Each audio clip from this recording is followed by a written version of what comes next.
ഇങ്ങോട്ട് കൊണ്ടുവന്ന് എടുത്തേ.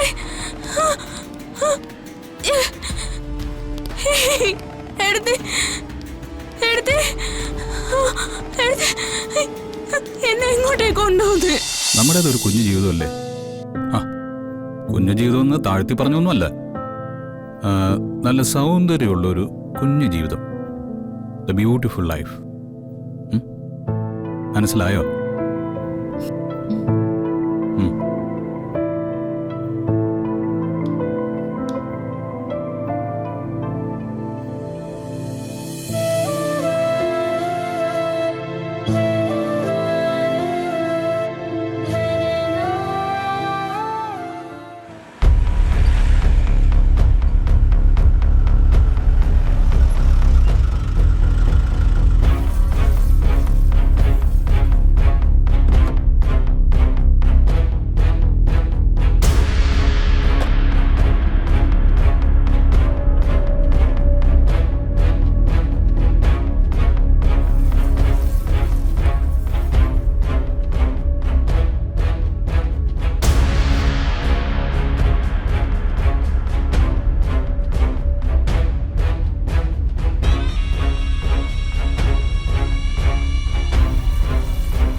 പേടിച്ചോ?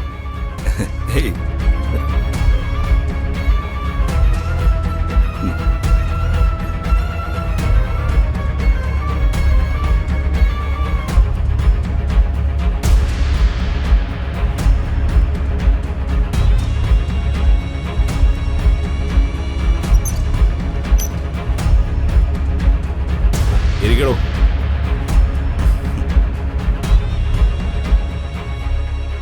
ആളെ കൊണ്ടുവന്നിട്ടുണ്ടോ? വണ്ടിയിലുണ്ട്.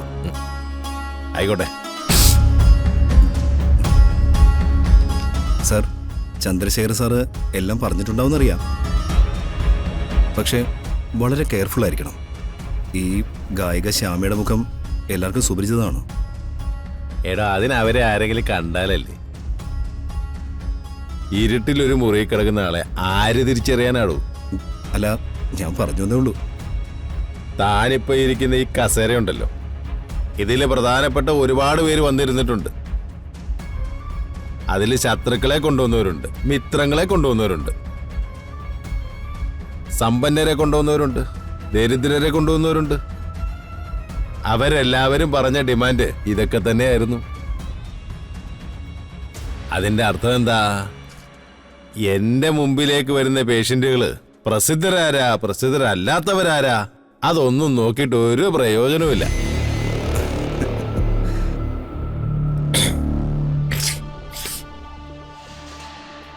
ബാ.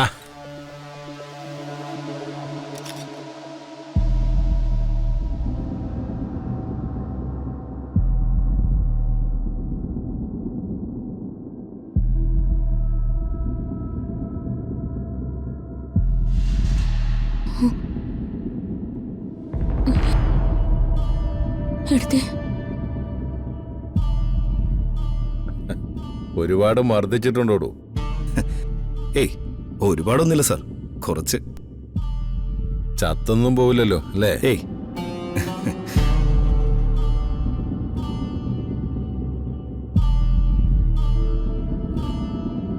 തൽക്കാലം റൂം നമ്പർ 107 അങ്ങോട്ട് കൊണ്ടുപോകും.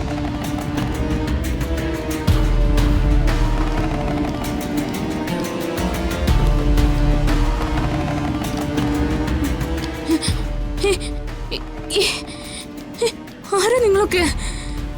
എന്നെ ഇങ്ങോട്ട് കൊണ്ടുവന്ന് എടുത്തേ.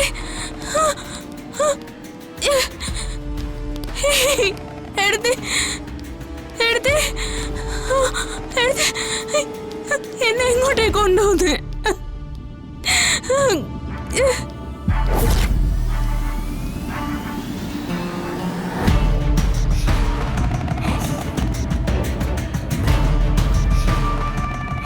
കേരളത്തിലെ സംഗീതാസ്വാദകർ കാത്തിരിക്കുന്ന ശബ്ദമാ. കോടാനുകോടികൾ വിലമതിക്കുന്ന ശബ്ദം. പക്ഷേ ഇപ്പൊ ചോദിക്കാനുള്ള ചോദ്യങ്ങൾ കേട്ടില്ലേ?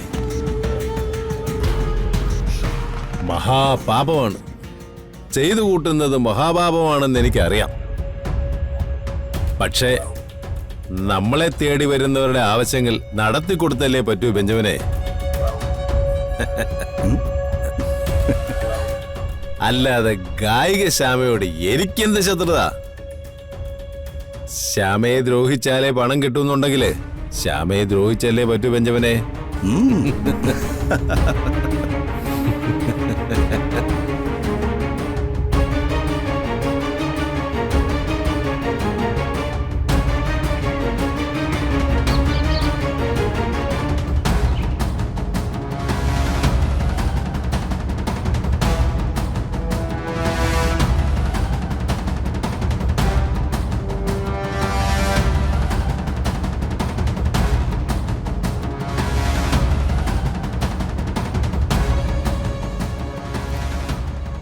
നീ ഉറങ്ങാണോടാ?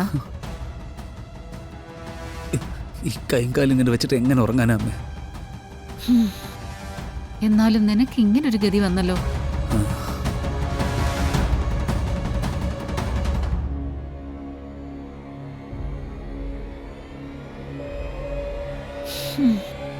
ദേഹം മുഴുവൻ എന്തൊക്കെയോ മുറിവുകളുണ്ട്.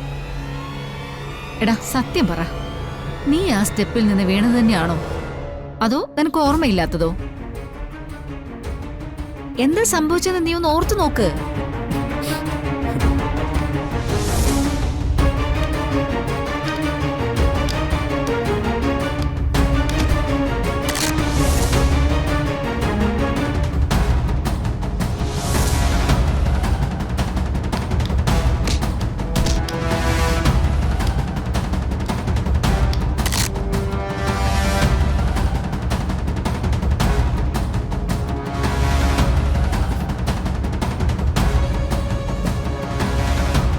അത് പിന്നെ അമ്മ ഞാൻ അത്